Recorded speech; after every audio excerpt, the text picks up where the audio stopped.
Guys, there's a reason why we say this is much more than a football game. It's by the spirit of your athleticism, by the spirit of you guys going out there and playing a football game. Every fan that buys a ticket, everybody that comes, every sponsor that participates, this is your way of giving back. Guys, it's an honor to bring this event to your school. An extreme honor. Now you know the heart. Now I want you to meet a 3-5 Marine. A Marine that was there with my son, was there when that explosion happened. Let's give it up for First Sergeant Freddy Torres.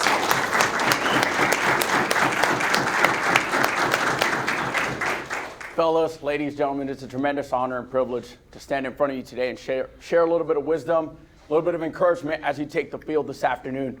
Just like Coach said, my name is Freddy Torres. I was born and raised in Tucson, Arizona. I joined the Marine Corps in 2006. 9/11 was pretty shortly after I joined the Marine Corps. So that was pretty fresh, and that was one of the reasons why I joined the Marine Corps.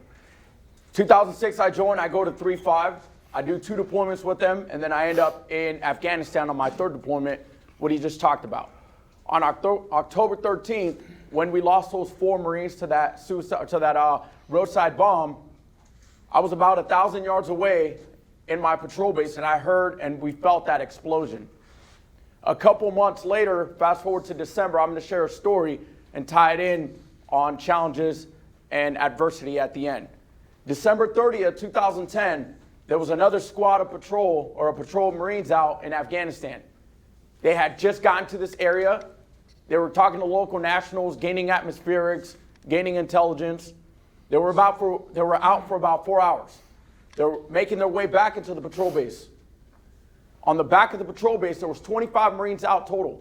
The back of the patrol base, one of the Marines stepped on an IED, an improvised explosive device, a roadside bomb. That bomb was 25 pounds big, and it was set to kill all 25 of those Marines. Luckily and thankfully, only 4 pounds went off that day. That Marine that stepped on it, his foot was shattered, leg was broken. They got him out of Afghanistan. He's fine to this day. But now there's 20 pounds of explosive sitting out there. The Marines need to go out there and pick it up or blow it in place so the Taliban doesn't use it against them. So the squad leader, the sergeant, the one that's in charge of that patrol, in charge of those Marines, made the decision, instead of taking out all 25 Marines, 24 now, let's just take out 4, go set a explosive on it, blow it, so the Taliban doesn't use it on them. So they did that. 4 Marines go out, 3 Marines go around the corner, hold securities with their rifle, and the sergeant, the squad leader, placed the demolition down on the floor.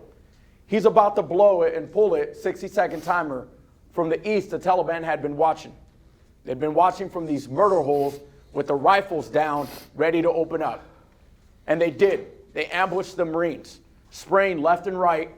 The sergeant that was about to blow it in place picks up his rifle, starts running in the direction of fire, shooting his rifle back at them. He sees a waist-high wall about 20, 30 meters away where he was going to take a knee and engage the Taliban. Once he got to that knee, started running there, he fell on his back and realized his pants were completely filled in red. He had been shot twice, once on each leg. From the corner of his left eye, he sees one of the Marines that was holding Overwatch security running towards him, sprinting in. He comes in, takes his medical scissors out, cuts his pants off. Blood was gushing out. His femoral artery had been shot. So he puts his fingers in the wound, puts his palm on it, applies gauze, applies a tourniquet, controls the bleeding for a couple minutes, temporarily. That Marine that applied medical care called over the radio, I need my quick reaction force out here. I need a stretcher. My sergeant is dying. We need to get him out of here. Couple minutes pass, all while still engaging the Taliban. The stretcher gets out there. They put the sergeant on the stretcher on the count of 3. We're picking him up, and we're getting him to the patrol base where the truck is ready. There's a helicopter inbound ready to take him out of there. On the count of 3, all guns blazing. Everyone opens up. They pick him up, and they're moving him the last 200 meters. As they're moving him, the sergeant that's laying on the stretcher puts his hand up, and he sees it's his best friend, another sergeant, carrying him. He sticks his hand out, and he holds the hand of the other sergeant, and he says these last words to him.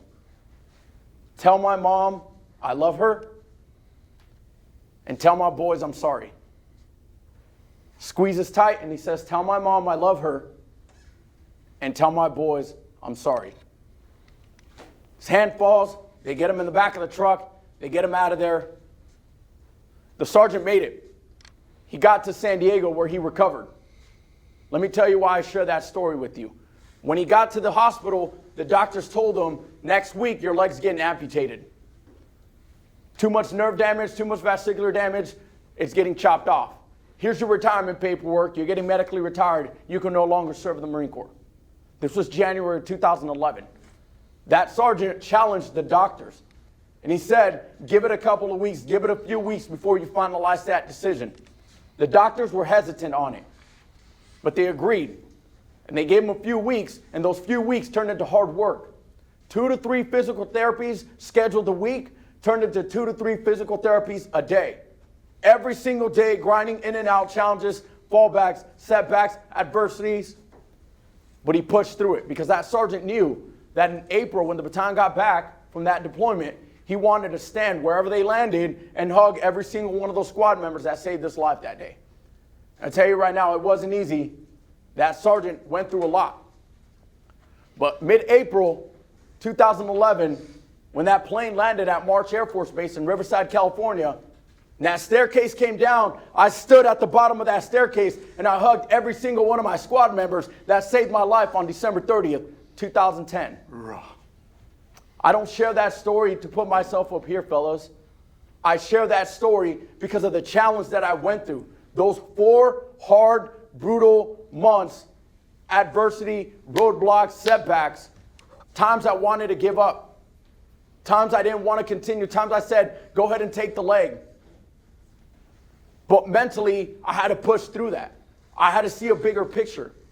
And I just kind of talked about my 18-year career. Let me tell you, being a Marine, that's not how I am defined. That's not how I want to be remembered. 2 years ago, God brought me to my knees and he said, it's time to share this story, because for the longest time, I wouldn't share it. For the longest time, I had guilt and I had shame living with it because I'm the one that made the decision to go out there. I'm the one that got injured and left my squad there. And God brought me to my knees and he said, it's time to share it. And I share this story also because of the challenges that you might face. Not just out on the football field, with the pain, with the injury, with the wrong call, with the mistake, with the bad decision you made, because I lived through it. You can get through it. But also for any challenges you face in life. Family, relationship, job, fill in your blank. You can get through it mentally. And again, talking about 2 years ago when God brought me to my knees, I now get to minister to youth every single week in my youth ministry as a youth leader through my church. And I get to minister to young adults every single week. And I get to minister to men's in a men's Bible study group. True believer that God kept me around so that I can share this story, and not just my combat trauma with the Marines that I get to serve with, but my childhood trauma. My childhood trauma of what I went through with a mother raising 5 kids on her own. Having a dad in and out of the picture. That trauma is what I get to bring to the table now that God kept me around for to share with you. Best of luck tonight. Best of luck the rest of the season. God bless every single one of you. First Sergeant Freddy Torres.